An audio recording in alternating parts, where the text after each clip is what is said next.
السلام عليكم ورحمة الله تعالى وبركاته. مرحبا بكم في فيديو جديد مع عالم ام رحاب. وصفتنا اليوم هي عبارة عن جوج وصفات. الاولى اللي هي لانشوبه، كل واحد اش كيقول ليها، حنا كنقولوا ليها لانشوبه. غسلتها، شديتها، وحيت لها الراس وحيت لها المسارنات وغسلتها، ساهله في الغسيل، دغيا دغيا. الوصفه الثانيه هي عباره عن العدس. انا خديت هنا واحد رابعه العدس، ما خديتش بزاف. وبالنسبه للمقادير غنحتاجو جوج بصلات، مقادير ديال العدس: جوج بصلات، جوج مطيشات، والثوم، واحد 4 الفصيصات ديال الثوم. وبالنسبه للعطريه غنحتاجو الابزار، الملحه، الكمون، السكينجبير والخرقوم، يعني تقريبا كاع العطريه غادي نديروها، والربيع قزبر والمعدنوس. وندوزو على بركه الله لطريقه العمل. نقرب لكم باش تشوفوا معايا هكا مزيان، وقيلا تشوفوا مزيان. غناخذ هاد البصله نحكها، غنشدها، غادي نحكها هي ومطيشه، نحكها في هاد الغليظه.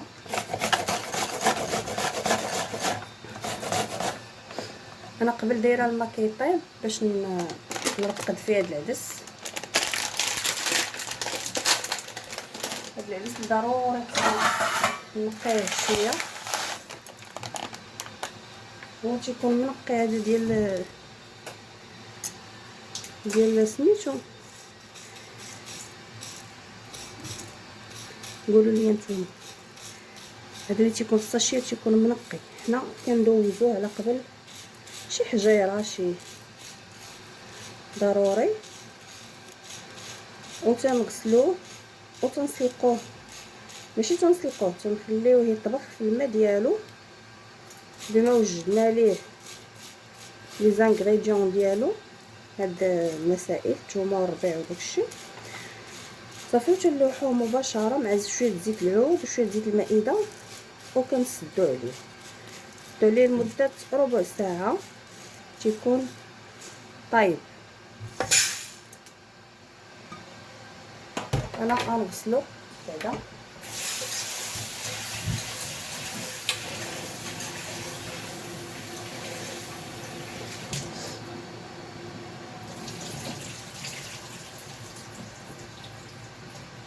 كما كتشوفوا انه نقي، غسلته ومن بعد حطيت الماء يطيب.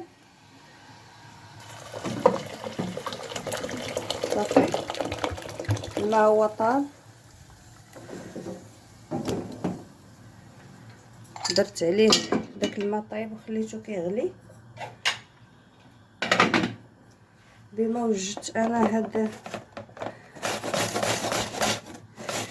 القوام،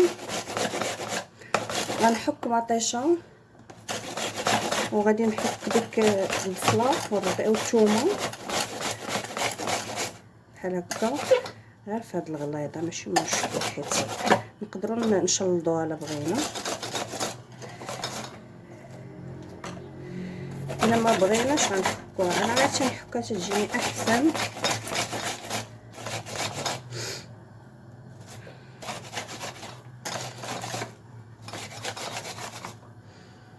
نحيدو هاد الشلوفه اللي كيبقاو. صافي غناخد المطيشه حتى هي غنحكها في هاد الرقيقه.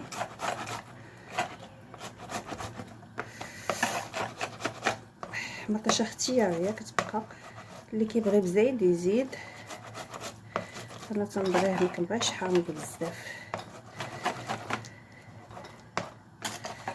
ايوا هذا غديوه ديال الدراوش ديال الناس اللي على قد الحال، كنتمنى تعجبكم. البصله ضراتني في عويناتي.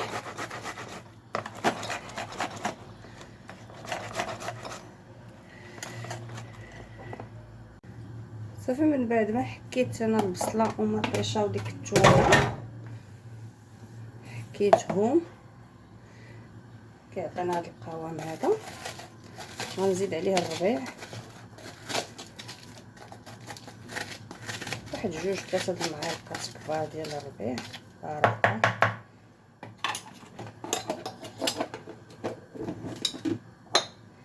العطريه كندير شويه ديال سكينجبير، واحد المعلقه كبيره صغيره. بالنسبه للكمون ندير واحد نص معلقه حيت كيمرر كلشي تيعرف انه تحمير. واحد المعلقه صغيره خرقوم حتى هو واحد المعلقه صغيره، والابزار حتى هو نص معلقه باش ما يجينا شحار، والملحه على حسب الذوق. بالنسبه للملحه كتبقى اختياريه.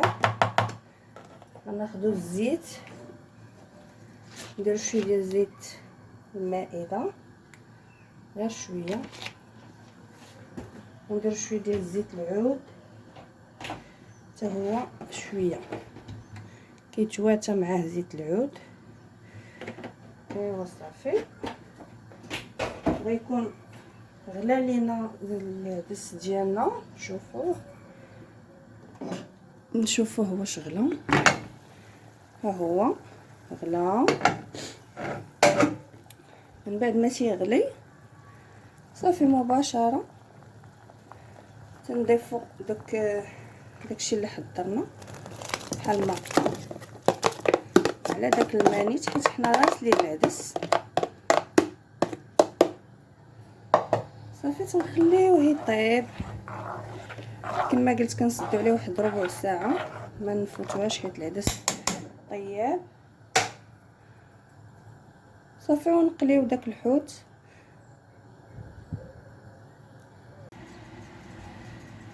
بالنسبه للنشوبه غادي ناخذوها بعد ما غسلناها هادشي حيت داك حيت ملي كتغسليها تتبقى داك الموزونه ديالها. نحاولوا نحيدوها بحال هكا متبقاش.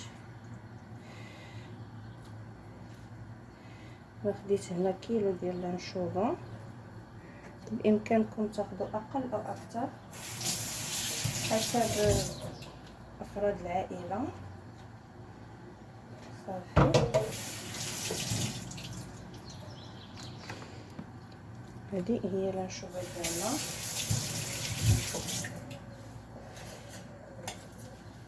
ضروري نغسلوها مزيان. كنديروا ليها الابزار، شويه الابزار غير شويه د الملح.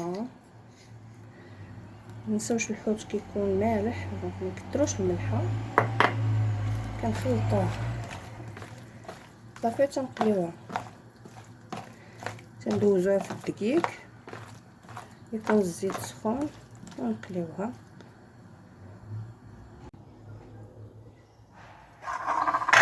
صافي كندوزو من بعد كندوزو باش نقليو الحوت، كندوزوه في الدقيق الابيض، واللي بغى يدير السميد الناعم داك الفينو حتى هو كيجي زوين مقرمش.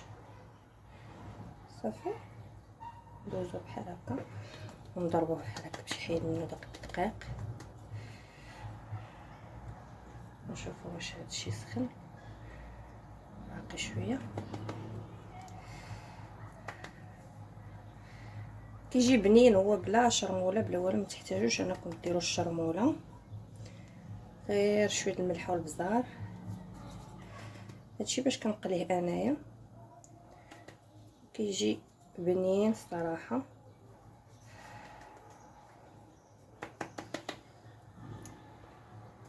نشوف الا سخنات. باقا شويه لحنا دوك الجوج باقا كتبان ليا باقا ما سخناتش، خاصها حتى تبان لك كتغلي.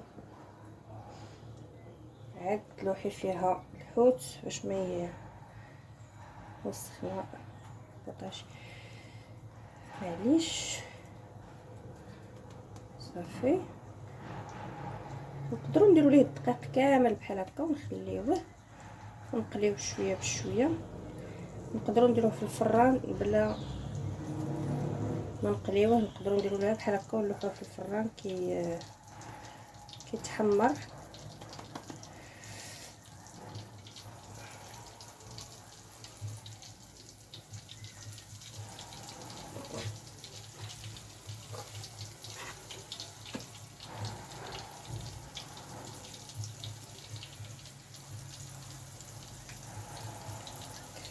أكلة ساهلة ماهلة وخفيفة وما مكلفاش. مرة ناكلو شوية ديال الحوت. انا عزيز عليا الصراحة هاد اللانشوبة اكثر من السرديل. السرديل تنبغيه كواري ولا مقلي شوية، ما كيعجبنيش بزاف. صافي نستمر انا على هذا الشكل كيف ما تشوفوا. هنايا انا راه خليته كيتقلى.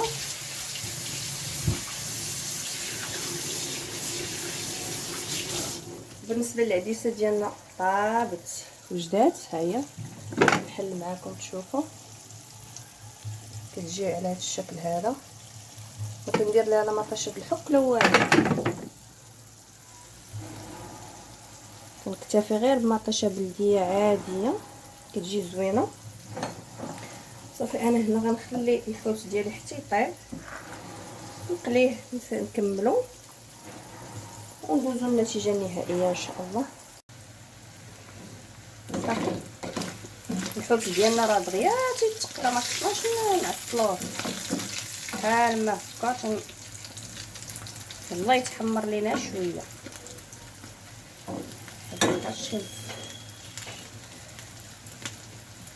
ناخذ شي حاجه كبيره ونحطوها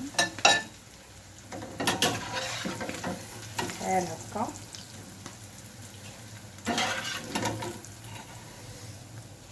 تبارك الله دغيا تيطيب، دغيا تيتقلى دغيا.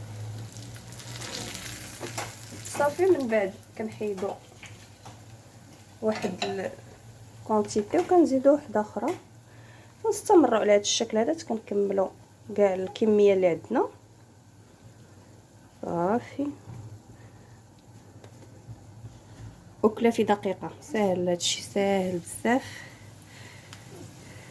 حتى الغسيل ديالو ساهل ما فيهش شي تماره.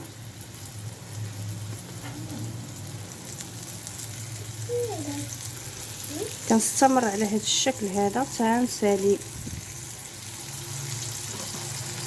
الحوت ديالي كامل.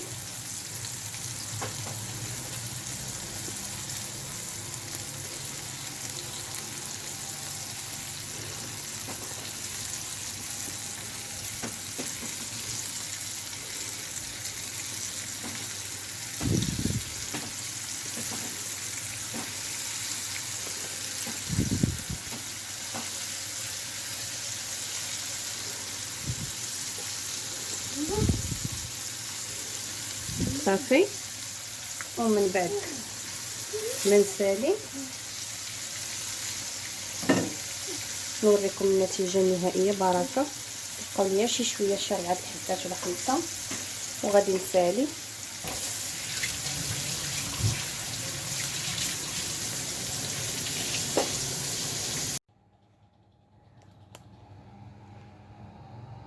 وهذه هي الوصفه ديالنا ديال اليوم. كنتمنى تكون عجباتكم، مع خبيز ديال الدار كنعجنوه في الدار. والانشوبه ديالنا هي هذه، ها هي تبارك الله تقلات. بالنسبه للعدس انا كنزيد فيه شويه ديال زيت العود حتى كيطيب كيجي احسن. وكنتمنى هذا الفيديو يعجبكم، وما تنساوش تدعموني بلي لايك ديالكم ولي مالا التعليقات، هكا كنعرف اشنو عجبكم وشنو اللي ما عجبكمش. ومرحبا بكم دائما في عالم ام رحاب مع وصفات متعدده، وصفات زوينه غتعجبكم. وكنتمنى للجميع الصحه والسلامه، والى اللقاء في فيديو قادم ان شاء الله.